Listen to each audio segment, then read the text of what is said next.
जो इंसान होता है उसको एक बार के बाद समझ आती है कि क्या कहा गया, और जो इंसान नहीं होता अब उससे क्या उम्मीद करें।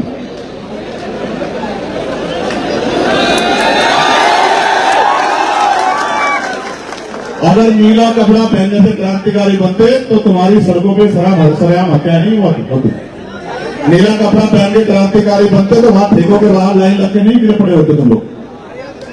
ठीक है, सच मुझसे मत कहलवाओ। मैंने बड़े क्रांतिकारी देखे हैं, मंचों में बढ़िया भाषण देते हैं, घर में जाकर अंधविश्वास पाखंडवाद को खूब बढ़ावा देते हैं। मैं बहुत सारे परिवारों से वाकिफ हूं, मैं जानता हूं। खैर छोड़ो, आज इस पर बात नहीं करेंगे, आज आगे बढ़ेंगे। मेरी दो चीजें बड़ी स्पेशल है, मैं उन पर कोई समझौता नहीं करता हूं। पहली है, बहुत दिन पहले मैंने माला पहनना छोड़ दिया था, और वो घटना मैं कई बार दोहराता हूं कि आपको पता लगे, आप ये ना समझे कि भाई पता नहीं क्यों स्वागत को मना कर देते हैं, कोई नाराजगी है कि नहीं। ऐसा नहीं कि नाराजगी। जिस दिन हाथरस की बेटी के साथ जुल्म हुआ था उस दिन मैंने अपने मन में, क्योंकि जब उन्होंने मुझे गिरफ्तार करके उस बच्ची को जला दिया और पुलिस मुझे मेरे घर अरेस्ट करके लेके आई, और मेरी मां ने मुझसे कहा, पुलिस कह के गई कि इसको रोक के रखना वरना सरकार एनकाउंटर बहुत करती है, मार देगी। तो मेरी मां ने मुझसे कहा, जब मैं वापस जाने लगा कि तब से पुलिस तुम्हें मार देगी, तो मैंने अपनी मां से ये कहा कि सोचो अगर वो तो उस बेटी ने आपकी पेट से जन्म लिया होता या आपने उस बेटी को जन्म दिया होता तो क्या आप मुझे आज उसके लिए न्याय की लड़ाई लड़ने से रोकती। तो मेरी मां को मेरा दर्द समझ आया, और मेरी मां ने मुझसे कहा कि जाओ कोशिश करो कि उस बेटी को न्याय मिले। तो उस दिन मैंने तय कर लिया था कि जब तक इस देश में बहन बेटियों पे जुल्म नहीं बंद होगा तब तक मैं माला नहीं करूंगा। अभी वो लड़ाई बहुत दूर है ना। मैं ऐसा नहीं कि मैं फूलों की नहीं पहनता, नोटों की पहन लेता हूं। ये भी सच है कि मैं किसी भी तरह की माला नहीं पहनता, और मेरे अपने नियम में मैं उनको निभाता हूं। एक नियम मैंने बनाया कि वैसे हम स्वाभिमान की बात करते हैं, वैसे हमें पेड़ छुआने में बड़ा मजा आता है। ये देश जो है नायक पूजा का देश है, हम बाबा साहब अम्बेडकर को मानने वाले लोग हैं। बाबा साहब कहते थे कि धर्म में तो नायक पूजा अच्छी बात है, लेकिन मिशन में, राजनीति में नायक पूजा अच्छी बात नहीं, क्योंकि जब आप किसी को नायक बना देते हैं तो फिर वो तानाशाह हो जाता है, और तानाशाह जो है अक्सर विनाश को आमंत्रित करता है। तो मैं पैर छूने से मना करता हूं। मैं आपको नीचे के लेवल पर भी कहूंगा, हमसे जो बहुत बड़े हैं, हमारी दादी की उम्र के हैं, दादा की उम्र के हैं, बड़े हैं, जिनका आप बहुत दिल से रिस्पेक्ट करते हैं, उनके पैर छू लो, चलो ठीक है, संस्कार के तौर पर ठीक है, मैं इसको भी सही नहीं मानता। मैं खुद कोशिश करता हूं कि किसी को अपमान ना महसूस हो, मैं कर लेता हूं, लेकिन मैं आपको कहना चाहता हूं, मैं इस लायक नहीं अभी, और मैं होना भी नहीं चाहता। मैं विचार को त्यागना नहीं चाहता कि आप मेरे पैर छूए। मैं अपने छोटे भाइयों से, पार्टी के नेताओं, कार्यकर्ताओं से अपील करूंगा, ऐसी प्रथाओं को अपनी पार्टी संगठन में जन्म ना दे जिसका भविष्य में जिसके परिणाम बड़े खतरनाक हो। ऐसी प्रथाओं को जन्म ना दे, इसलिए किसी के पैर ना छुए, ना ही किसी को पैर छू के सम्मानित महसूस कराने के चक्कर में जो पैर छुआ, ना ही अपने पैर छुआने में बहुत भरोसा जो है जाहिर करे। मैं इस बात के विरोध। आपने इस कार्यक्रम में मुझे बुलाया है, सरदार पटेल जी के बारे में मुझसे बेहतर रामेश्वर पवन जी ने अपनी बातों में रखा, भाई नीरज पटेल जी ने रखा, भाई रामलाल के वर्मा जी ने रखा। मैं उन पर बहुत कुछ नहीं कहना चाहता, उन्होंने जो किया है आज उनके बारे में बहुत कुछ स्पष्ट जो है रामेश्वर पवन जी ने किया है। चौधरी महाराज सिंह भारती जी मेरे इसलिए मेरे दिल के करीब है, इसलिए मैं उनको मानता हूं क्योंकि वो अर्जक संगीत, अर्जक संघ का निर्माण के संस्थापक सदस्य थे। महामना राम सुवर्मा जी, चौधरी महाराज सिंह भारती जी, बाबू जगदेव प्रसाद कुशवाहा जी, ये सब एक परिवार था। इन्होंने मिलकर जो है अंधविश्वास पाखंडवाद के खिलाफ आंदोलन चलाया। वो संसदीय सदस्य भी रहे, सदस्य रहते रहे, उन्होंने अपनी विचारों को कभी त्यागा नहीं। मैं उन्हीं काम में आई हूँ, इसलिए मैं उनको दिल से याद करता हूँ, बहुत मंच पर मैं उनके बारे में जिक्र भी करता हूँ। लेकिन मैं इस बात को भी सोचता हूँ कि अब उससे आगे क्या, महापुरुष तो करके चले गए, हम क्या कर रहे हैं। सिंह साहब बैठे हुए हैं, अहिरवार साहब बैठे हुए हैं, तो मैं ये सोचता हूँ कि कब तक हम ये कहते रहेंगे महापुरुष ये कहकर करके गए, ये कह के गए, ये करके गए। तो कुछ हम भी तो कर रहे हैं, कुछ हमारी भी तो जिम्मेदारी बैठती होगी, नहीं बैठती होगी। हम तो पढ़ने निकलने लगे हैं, अब तो हमारा दिमाग खुल गया, अब तो हम अपने अधिकार को जान गए हैं, तो अब तो हम कुछ कर रहे हैं। कब तक कहते रहेंगे उन्होंने किया कि सब तो लूट रहा है।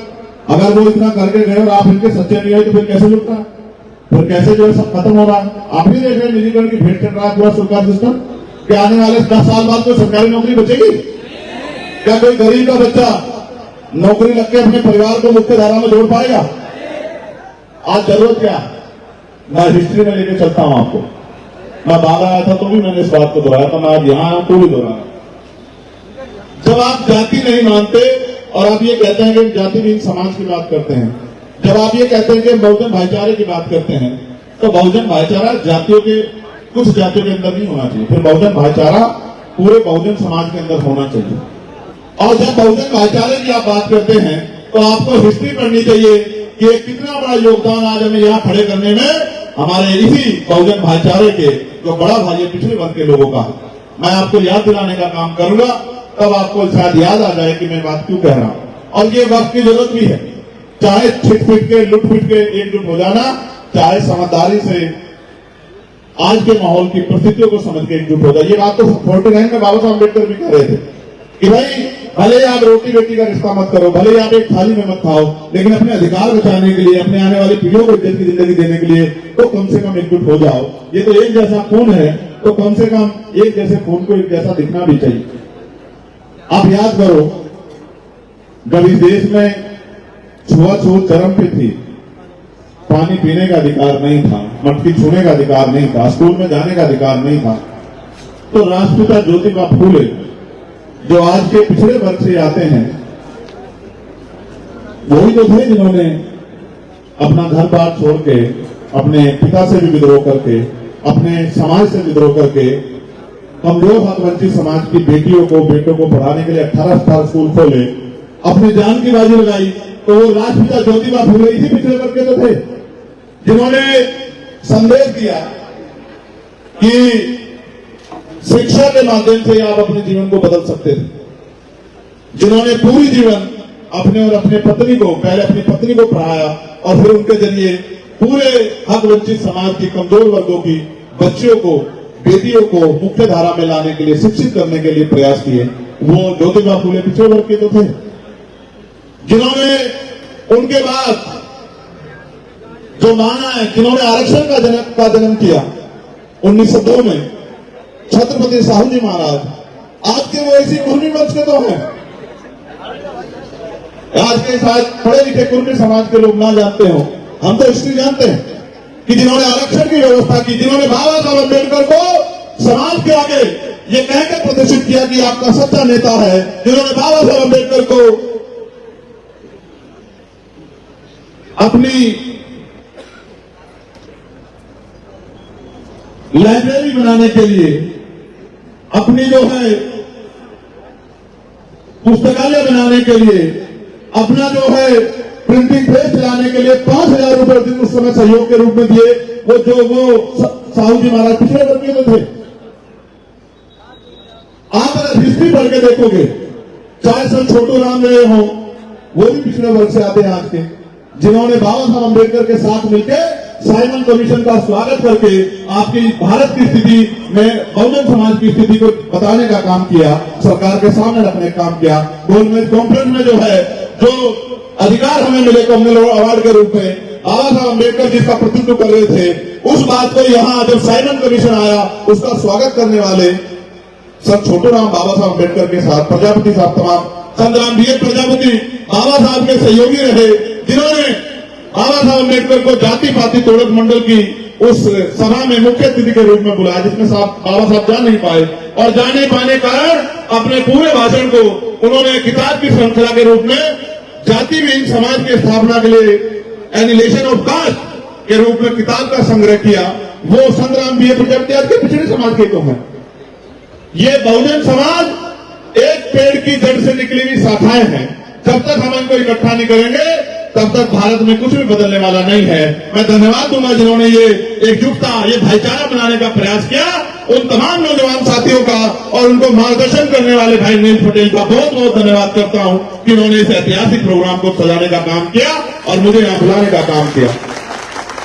ये सच है कि इसको रोकने के लिए बहुत प्रयास हुए, लेकिन आप जानते हैं कि वायु को और युवा को कोई रोक नहीं सकता है। और जब जब मुझे जरूरत पड़ी, युवा साथियों ने मेरी एक आवाज पे पहरा देके, चाहे दिल्ली में सदगुरु रविदास जी महाराज का गुरु भट्ट का उसका आंदोलन हो, या एनआरसी का आंदोलन हो, या 11 तारीख का अभी का आंदोलन हो, सरकार की जड़ें हिलाने का काम किया। ये इस युवा शक्ति का भी मैं बहुत बहुत धन्यवाद करता हूं। आज इस मंच के माध्यम से आपके आंदोलन को और गति देने वाले मैं नगीना के सम्मानित साथियों का भी बहुत बहुत धन्यवाद करता हूं इस मंच के माध्यम से। और मेरे चुनाव में एक एक पैसा गांव से इकट्ठा करके नगीना भेजने वाले मैं भीम आर्मी आजाद समाज पार्टी और बहुजन समाज के तमाम साथियों का बहुत बहुत धन्यवाद करता हूं। मेरी हैसियत नहीं थी आज के महंगे लोकतंत्र में चुनाव लड़ने की। आप लोगों ने एक पैसा जुटा के जिस तरह से सहयोग करके उन तमाम शक्तियों के सामने मुझे खड़ा करने का काम किया, मैं इसके लिए हमेशा आपका ऋणी रहूंगा। और मैं आपको विश्वास दिलाता हूं, मेरे खून का एक कतरा जब तक इस आंदोलन में, जब तक मैं जिंदा हूं, वो इस आंदोलन में, महान पुरुषों के इस आंदोलन में इसको आगे बढ़ाने के लिए लगेगा। और जब तक मेरे अंदर सांस है, मैं अपना काम ईमानदारी से करता रहूंगा। न झुकूंगा, न रुकूंगा, न बिकूंगा। और वो नोट नहीं बना, वो नोट ना बना और वो बन सकता है, वो गोली भले बन जाए, लेकिन वो नोट नहीं बना जो आपके चंद्रशेखर आजाद को खरीदने का काम करेगा। कभी कभी मैं जब चुनाव में जाता हूं तो हमारे सहयोगी जिनसे अलायंस होता है वो सक्षम लोग होते हैं। मैं उनके हेलीकॉप्टर में भी सफर करता हूं, उनके हेलीकॉप्टर के जरिए प्रचार भी करता हूं, क्योंकि चुनाव में समय कम होता है। इसका मतलब ये नहीं कि मैं अपनी स्थिति को भूल जाता हूं, अपने समाज को भूल जाता हूं, गरीब समाज को भूल जाता हूं। मैं कहीं भी रहूं, मैं पार्लियामेंट की सुनहरी बिल्डिंग में रहूं, या मैं किसी 5 स्टार होटल में रहूं, या मैं सामान्य मंच में रहूं, या गेस्ट हाउस में रहूं, या गांव के अपने गरीब मकान में या झोपड़ी में कहीं रहूं, मुझे आज भी याद है कि मैं किन लोगों में से हूं और मुझे किन के लिए लड़ना है, किनको मेरी जरूरत है और कौन मुझसे उम्मीद करते हैं। मैं वचन देना चाहता हूं, से जब तक बहुजन समाज की इस गुलामी की बेड़ियों को नहीं काटेंगे, तब तक हम लोग रुकने वाले नहीं। और कोई ऐसा कठिन रास्ता नहीं बना जो हमें रोकने का काम कर दे। मैं पुनः आपसे आग्रह करूंगा कि आप वापस बैठ जाएं। मैं आपको समझता हूं, अभी आप यंग लोग हैं, अभी आपको धीरे धीरे आगे बढ़ना है। और जब आप धीरे धीरे आगे बढ़ेंगे तो बहुत सारे कठिन रास्ते, आपका कठिनाइयां आपके रास्ते में आएंगी। उन कठिनाइयों से घबराना नहीं है। आओ मुद्दों की बात करें। मैंने आपको पिछड़े समाज के साथियों के, महापुरुषों के योगदान के बारे में बता दिया। अब मैं आपसे बात करता हूं आज की परिस्थिति में। मैं पीछे नहीं जाऊंगा, बहुत पीछे नहीं जाऊंगा। आज मैं आज की परिस्थिति पे बात करूंगा। मैंने 3 दिन पहले एक लेटर लिखा था। वो लेटर मैंने लिखा था उत्तर प्रदेश की सरकार को। उसमें मैंने पूछा था कि भाई आप ये बताओ, चीफ सेक्रेटरी उत्तर प्रदेश, कि नीचे से ऊपर तक, मैं चाहता तो उसमें ओबीसी भी जोड़ देता, मैं चाहता तो उसमें अल्पसंख्यक समाज भी जोड़ देता, मैं चाहता तो उसमें मुस्लिम समाज भी जोड़ देता, लेकिन मैं जानता था कि जहां मैं इनको जोड़ने की बात करूंगा वहीं वो तरह तरह की उल्टी सीधी बातें चलाएंगे। इसलिए मैंने वो कोरा खत लिखा कि सीधे पहले जिम्मेदारी से बात की जाए, SC ST के हालात के बारे में जाना जाए। मैं जानता हूं क्या हालात है, लेकिन मैं चीफ सेक्रेटरी के जवाब का इंतजार कर रहा हूं। मैंने पूछा है कितने प्रमुख सचिव SC ST के उत्तर प्रदेश के सचिवालय में बताने का काम करो। बताओ कितने अपर सचिव हैं उत्तर प्रदेश के जो मुख्य पदों पे, की पोस्ट पे आपने बिठाए हैं। इसका डाटा मैंने मांगा है। मैंने डाटा मांगा है कि 18 कमिश्नरियों में कितने कमिश्नर SC ST के, मैंने डाटा उनसे मांगा है। मैंने डाटा उनसे मांगा है कि उत्तर प्रदेश में 75 जिलों में कितने SP और SSP हैं SC ST समुदाय के, जिनको आपने 4 दिया है। ये डाटा मैंने उनसे मांगा है। मैंने डाटा उनसे मांगा है कि 75 जिलों में कितने DM, कितने ADM, कितने SDM, कितने कानूनगो, कितने तहसीलदार आपने SC ST के इन वर्गों के लोगों को जो है कर्मचारियों को बनाने का काम किया है। मैं इस सरकार से जानना चाहता हूं कि सरकार वादे करते कटेंगे तो बटेंगे। हमें कटने बटने की जरूरत नहीं है, हमें तो पढ़ने की जरूरत है, अपने महापुरुषों को पढ़ने की जरूरत है और पढ़ के आगे बढ़ने की जरूरत है। साथ साथ चलेंगे, पढ़ेंगे और आगे बढ़ेंगे, लेकिन किसी की साजिश का शिकार नहीं होंगे। ये कटने बटने वाले लोग, बहुत उनसे पहले भाई ने बताया था, ये काटने बांटने वाले लोग, बताओ इस व्यवस्था को किसने बनाया, किसने छुआछूत बनाई, किसने ऊंच नीच बनाया, किसने वर्ण व्यवस्था बनाई, किसने जाति व्यवस्था बनाई, किसने काटा, किसने बांटा। और हम तो जब एकजुट थे, जब हम अपने अधिकारों की बात भी नहीं करते थे, तो भी हम लोग इस देश में कटते थे और आज भी हम लोग इस देश में कट रहे हैं। अब हम कटेंगे नहीं और बटेंगे भी नहीं। अब हम बढ़ेंगे और आगे बढ़ेंगे, अपना अधिकार छीन के ले लेंगे और किसी भी कीमत पे अब रुकने वाले नहीं है। यही संदेश मैंने जो है मुख्यमंत्री जी के भेजने का काम चीफ सेक्रेटरी के माध्यम से किया है। आज मैंने एक और लेटर लिखा, उसमें मैंने पिछले वर्ग के कर्मचारियों के विषय में मुख्यमंत्री चीफ सेक्रेटरी से पूछा। ये कागज का पन्ना है, लेकिन ये चोट कहां लग रही है, आप मेरी बात को याद रखना। मैं आपको दिखाऊंगा।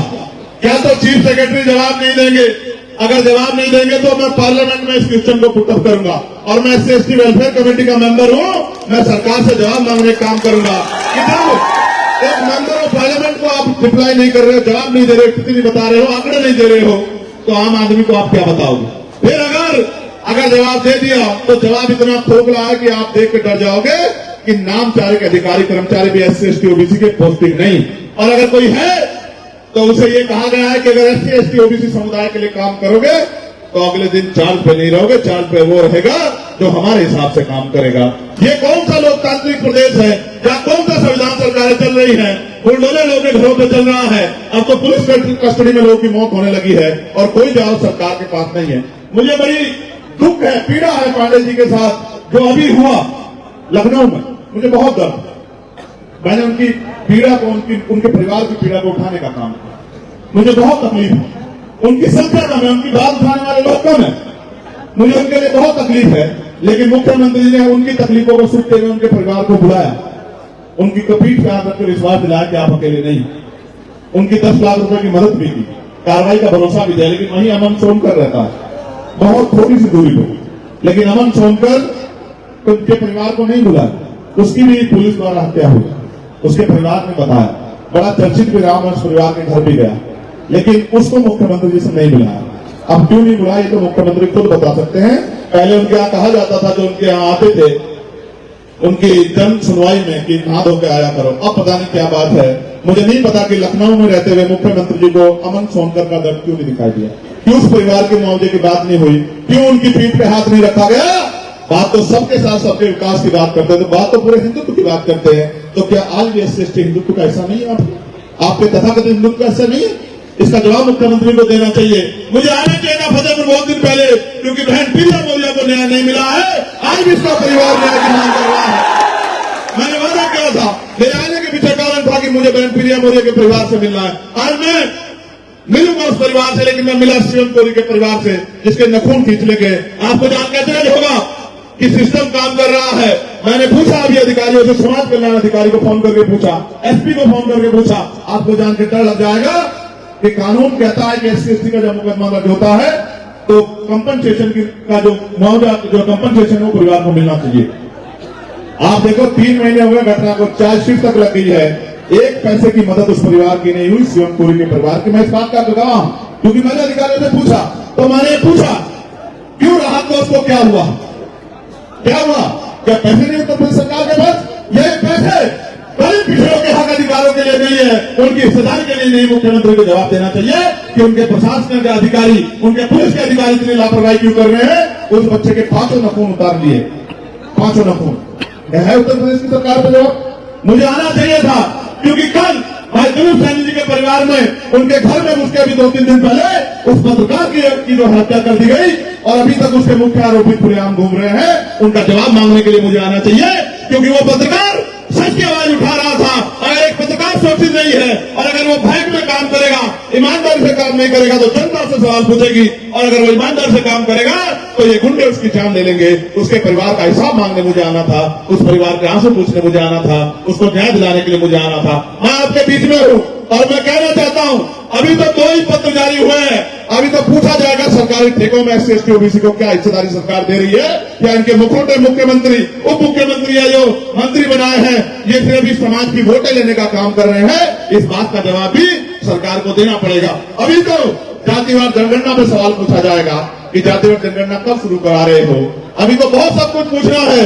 अभी तो ये भी पूछना है कि आपने प्रधानमंत्री जी 2014 की सरकार में आने से पहले कहा 2013 में कि मंडल कमीशन की सभी सिफारिशें लागू करोगे। वो मंडल सभी कमीशन की सिफारिशें कब लागू होंगी? मैं तो पूछना चाहता हूं, जातिवार जनगणना कब होगी, मंडल कमीशन की सिफारिशें लागू कब होगी? और अभी तो गौर से सुनना, अभी तो निजी क्षेत्रों में आरक्षण लेना है। मेरी बात को आप याद रखें। आप करो सरकारी क्षेत्रों में निजीकरण करके आरक्षण खत्म। अगर हम में दम होगा बहुजन समाज के लोगों में तो निजी क्षेत्रों में आरक्षण लेकर दिखाएंगे सरकार। और अगर ये वास्तविकता में बहुजन समाज ठान ले तो मैं लिख के देता हूं, किससे मांगना भाई? लोकतंत्र है, जिसके पास वोट है उसकी ताकत है, जिसके पास ताकत है उसके कलम में अधिकार है, और जिसके पास अधिकार है उसकी कलम में इतनी पावर है कि कुछ भी मांगने की जरूरत नहीं, बस कलम चलाओ, अधिकार ले लो। ये देश अभी संविधान पे चल रहा है, मौका है आपको, अपनी ताकत को पहचानो, एकजुट हो जाओ और एकजुट होकर मैं सबसे पहले आपका धन्यवाद करूंगा जो साथी यहां बैठे हैं उन सबका। लेकिन मैं आपसे आग्रह भी करूंगा, मैं आया अपनी बात रखी चला गया, उससे पहले अच्छे अच्छे वक्ताओं ने चले गए, आप घर जाके सो गए, उसी गड्ढे में गए, इससे कैसे बदलाव होगा? जब तक आप सिपाही बन के समर्पित कार्यकर्ता बन के गांव गांव जाके भाईचारा कायम नहीं करोगे तब तक बात कैसे आगे बढ़े? भाई बहुत सारे लोग हैं जो अंधकार में हैं, उनको निकालने के लिए प्रयास करना पड़ेगा, नहीं करना पड़ेगा? अगर हम नहीं करेंगे तो कौन करेगा? हम नहीं करेगा तो दुश्मन करेगा, दुश्मन का अपनी विचारधारा में उनको लेके जाएगा। हमें चाहिए कि हम उनसे पहले उन तक पहुंच के उनको निकाल के इस मुख्य समतावादी, समानतावादी, मैत्रीवादी, इस अधिकारों के साथ आत्मसम्मान के साथ जीने वाली विचारधारा में लाने के लिए उनको तैयार करें, उनको सच बताएं कि सच क्या है। मैं आपसे बहुत जिम्मेदारी से कह रहा हूं, एक पत्र मेरे पास है, आंगनबाड़ी बहनों का, शायद वही कहीं बैठी है, उन्होंने मेरे पास पत्र दिया है। मैं उनको विश्वास, आपने पार्लियामेंट में सुना भी होगा, मैंने आंगनबाड़ी बहनों के वेतन वृद्धि की मांग उठाई, मैंने भोजन माताओं के वेतन वृद्धि, मैंने आशा बहनों के वेतन वृद्धि, और मैं आपको विश्वास दिलाता हूं ये निकम्मी सरकारों को पहले तो हम नाक पे दम कर देंगे, और अगर ये फिर भी नहीं मानी तो मैं आपको वचन देकर कहता हूं, मेरी बात याद रखना, हमें मौका मिलेगा तो मिनिमम 21,000 रुपए वेतन हम जो है आशा आंगनबाड़ी बहनों को दिलाने का काम करेंगे। इस बात की मैं आपको गारंटी देता हूं। मैंने पीआईडी के जवानों की आवाज उठाई, होमगार्ड भाइयों की आवाज उठाई, मैंने चौकीदार भाइयों की आवाज उठाई, मैंने ग्राम सेवकों की आवाज उठाई, मैंने पार्लियामेंट में पुलिस के कर्मचारियों के 8 घंटे में लिख कर देता हूं, ये पुलिस के कर्मचारी खड़े हैं, 2 साल के अंदर आप देखना हमारा काम चल रहा है। जिस दिन से पार्लियामेंट में गए हैं उस दिन से लगातार हम उस पर काम कर रहे हैं, और आप देखना, मैं आज नहीं कहता, अगले आने वाले 2-3 साल के अंदर मॉडर्नाइजेशन होगा और 8 घंटे की ड्यूटी हम लोग पुलिस के साथ भी करा के रहेंगे। इस बात का भी मान दें, सप्ताह में एक दिन छुट्टी के लिए भी हम लोगों ने जो है उस रिपोर्ट में जो रिपोर्ट बन रही है उसमें प्रस्ताव रखा है, और ये जो वेतन मिशन थे आपकी उसको भी दूर कराने का, और जो बोनस स्कीम है उसको भी खत्म कराने का प्रस्ताव हमने रखा है। हम सबके लिए कोशिश कर रहे हैं। मेरा भाई अमृत यहाँ बैठा है, उत्तर प्रदेश की सरकार की सच्चाई ये है कि 69,000 शिक्षक भर्ती के बच्चे दलित पिछड़े वर्ग के कई साल से खून के आंसू रो रहे हैं, और आंदोलन करने जाते हैं तो लाठियों से पीटते हैं, हाथ तोड़ देते हैं, आंसू भी निकालने नहीं देते, वहां पर उठा के भेज जाते हैं, कभी जेल भेज देते हैं। अभी इनको जेल भेज दिया, मेरे पास संदेश आया कि मैं इनको जेल भेज दिया है, भेज दिया था, फिर आगे कुछ कर रहे थे, भेज दिया था, फिर खबर आई कि बहुत मुख्य धारा लगाने की बात कर रहे हैं। मैंने ट्वीट करके कहा कि अगर 69,000 शिक्षक भर्ती के बच्चों को परेशान करने का काम करोगे तो मैं लखनऊ में आकर बैठ के धरना देने का काम करूंगा। फिर रात को मुझे खबर आई कि इनको छोड़ दिया गया है। मैं तो पूरी कोशिश करता हूं, पुलिस की भर्ती का घोटाला उसके बाद हम लोगों ने उठाई, फिर जब वो भर्ती 6 महीने में कराने की बात की गई थी और नहीं कराई, उसके लिए मैंने मुख्यमंत्री को लेटर लिखा। अभी सफाई कर्मचारी नियमित हो रहे हैं, अभी लेटर आया कि नियमित कर रहे हैं, उसके नियमितीकरण की आवाज मैंने उठाई और शहरी विकास मंत्री को मैंने पत्र लिखा। लगातार जिसकी समस्या मेरे पास आती है, हमारे किसी भी माध्यम से संगठन के उनके आवाज को उठाने काम करता हूं। और अभी तो 2 ही सेशन हुए। कल मुझे किसी ने कहा, एक पत्रकार ने पूछा कि भाई वो आपके मामले एमपी एमएलए कोर्ट में चले गए हैं, अब क्या करोगे? तो मैंने कहा भाई आज ये लोग मेरी संस्था, मुझे क्या फर्क पड़ता है, मैं तो सड़क का आदमी हूं, वहां तो मेरे ऊपर जिम्मेदारी है कि मैं पार्लियामेंट में हूं, लेकिन मैं तो सड़कों पे काम करना चाहता हूं। मैं आपको विश्वास दिलाता हूं, आप याद रखना, जनवरी फरवरी खत्म होने दो, मार्च से शुरू करेंगे, 15 मार्च से 16 मार्च से, आप मेरी बात को याद रखना। और उत्तर प्रदेश का कोई कोना नहीं छोड़ेंगे, जान ही जाएंगे, हर एक गांव तक, हर एक कस्बे तक, हर एक तहसील तक पहुंचने का काम करेंगे, और जमीनी तौर पे जो है बहुजन समाज में भाईचारा पैदा करने का काम करेंगे। आप रूखी खिलाओगे, रूखी खाएंगे, आप सूखी खिलाओगे, सूखी खाएंगे। कोई 5 स्टार होटल नहीं चाहिए, कोई महल नहीं चाहिए, कोई पनीर नहीं चाहिए, पकवान नहीं चाहिए। आप चटनी से खिलाओगे तो चटनी से खाएंगे। किसान के बेटे अपने अपने हैसियत को जानते हैं। आप जैसे रखोगे, आप सूखे में रखोगे तो सूखे में रहेंगे, आप गीले में लिटाओगे तो गीले में रहेंगे, कोई मांग नहीं करेंगे। लेकिन आपसे ये बात जरूर लेके आपके बीच में आएंगे कि आप इस तानाशाही सरकार को उखाड़ फेंकने की तैयारी कर लो, क्योंकि अब इसके अलावा कोई रास्ता नहीं है। अगर बुलडोजर और तमाम तरह से जो परेशानी आपके सामने खड़ी की जा रही, आप ये देखिए, ये बुनियादी बात मैं आपसे कर रहा हूं।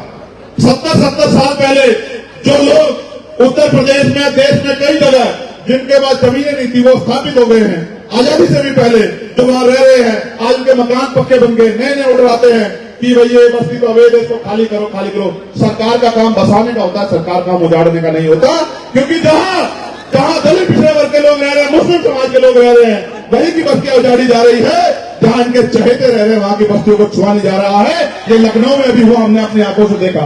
मैं आपको विश्वास दिलाता हूं, सदगुरु रविदास जी महाराज ने कहा था, मेरी इस बात पे गौर करना। एक बार ऐसे ही सभा में उनके एक अनुयायी ने पूछा कि भाई गुरु जी हम इतना संघर्ष करते हैं, काम करते हैं, मेहनत करते हैं, पसीना बहाते हैं, लेकिन हमें सुख शांति का जीवन क्यों नहीं मिलता? गौर करना नौजवान, मेरे नौजवान बहादुर साथियों, इस पर गौर करना। तो सदगुरु जी ने कहा, रविदास मानु सुखी बसन शुक्र है दो ठाव, एक सु स्वराज माही दूसर मरगट गांव। कि भाई अगर सुख शांति का जीवन चाहिए तो दो ही रास्ते हैं। जीते जी सुख शांति मिलेगी, स्वराज माही अपने राज में अपना राज लाओ, और मरने के बाद मिलेगी शमशान घाट में, कब्रिस्तान में। नीरज भाई कह रहे थे कि गया हुआ बताता नहीं, क्या कहते भाई? मरा हुआ आता नहीं, जिंदा जाता नहीं, और मरा हुआ बताता नहीं। तो सुख शांति चाहिए, जीते जी तो राज लाना पड़ेगा, बिना राज के अलावा कोई रास्ता नहीं है। और ये बात बाबा साहब अम्बेडकर भी कहते गए हैं कि पॉलिटिकल पावर का मास्टर की आपकी सारी समस्याओं का सकता है, सत्ता लाओ, राज लाओ, तभी जाके बदलाव होगा। और जब उनसे पूछा जाए राज कैसा होना चाहिए, राज तो अभी भी चल रहा है, डबल इंजन की सरकार का तीसरी बार का राज तो अभी चल रहा है। राज कैसा होना चाहिए, इस बात को भी सुन लो। ऐसा चाहूं राज में जहां मिले सबनु अन्न, और छोटे बड़े से सब संबसे रविदास रहे प्रसन्न। कि राज ऐसा होना चाहिए जहां कोई छोटा बड़ा ना हो, जहां कोई ऊंच नीच ना हो, जहां कोई भेदभाव ना हो, जहां किसी बहन बेटी का अपमान ना हो, जहां खाने के लिए अन्न की, कन ढकने के लिए कपड़े की, और छत ढकने के लिए छत की दिक्कत ना हो, पीने के लिए पानी की दिक्कत ना हो, जहां कोई बहुत अमीर ना हो कि गरीबों का मजाक उड़ा सके, जहां कोई इतना गरीब ना हो कि रोटी रोटी के लिए मोहताज हो, सब लोग बराबर हो, ऐसा राज आना चाहिए। और 600 साल पहले उन्होंने हमारे पार्लियामेंट में कहा था, 600 साल पहले उन्होंने कहा कि बेगमपुरा राज लाओ, बेगमपुरा शहर बसाओ। बेगमपुरा का मतलब होता है बिना गम का राज, जहां किसी की जिंदगी में कोई गम ना हो, ना आगड़े की बात की, ना पिछड़े की बात की, ना छोटे की बात की, ना बड़े की बात की, सबके लिए उन्होंने कहा कि किसी की जिंदगी में कोई गम ना हो, ऐसा राज होना चाहिए। और ऐसा राज तब आएगा जब सरदार वल्लभ भाई पटेल के वंशज, जब चौधरी महाराज जी के वंशज, जब सम्राट अशोक के वंशज, जब डॉक्टर बाबा साहब अम्बेडकर को मानने वाले लोग, जब माननीय काशीराम साहब को मानने वाले लोग, जब महामना रामसु वर्मा जी को मानने वाले लोग, ये तमाम लोग एक माला में पिरो के शक्ति बनाएंगे, तब ये बात आएगी। इसके अलावा कोई रास्ता नहीं है। तो मैं तो भाईचारा बनाने के लिए निकलूंगा। मेरा विश्वास है आपके भरोसे, मेरे पास आपके अलावा क्या अच्छा बता, मेरे पास तो कुछ नहीं आपके अलावा। मेरी तो ताकत आप हो, मेरी तो हिम्मत आप हो। और जब मैं इस लड़ाई को लड़ने जाता हूं तो पहले तो जेल ही काटनी पड़ती थी, मुकदमे झेलने पड़ते, तो गोलियां खाने लगे। ये गोली वोली मेरा रास्ता नहीं रोक सकती, मेरी बात को आप याद रखें। मेरा नाम चंद्रशेखर आजाद है। दोबारा सुनो बोल से, क्या मेरा नाम? एक बार मरूंगा, बार बार नहीं मरूंगा, लेकिन जब मरूंगा मेरे खून के एक बूंद इनकलाब लाएगी, मेरी बात को आप याद रखें। और गोली मौत ये तो आनी है। बुद्ध ने कहा कि मुझ पर अटल सत्य है, इसकी परवाह नहीं करेंगे जब तक, लेकिन जब तक जी रहे हैं तो इतिहास बनाते जाएंगे। वो इतिहास जिससे अपने लोगों को, कमजोर हक बच्चे समाज के लोगों को अपनापन महसूस, उनकी जिंदगी में बदलाव। आप सब लोग फतेहपुर के मेरे साथियों, आसपास से आए मेरे साथी, मेरी बच्चियां वहां खड़ी थी, मैं बहुत देर से देख रहा था। खड़ी होगी, जब बेटियां खड़ी होती मुझे तकलीफ होती, जब बहनें खड़ी होती तकलीफ होती है। मैंने घर से सीखा है।